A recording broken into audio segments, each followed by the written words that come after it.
Əgər bir ev sahibi ki, ustadan ucuz işləməyin tələb eləyirsə, axırda o ustadan keyfiyyət tələb eləyə bilməz.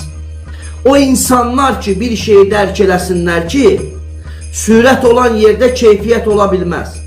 Siz ustaya ucuz qiymət təklif edirsiniz, usta məcburiyyətdən gəlib bunu işləyə bilər, amma burada keyfiyyətli iş olmayacaq.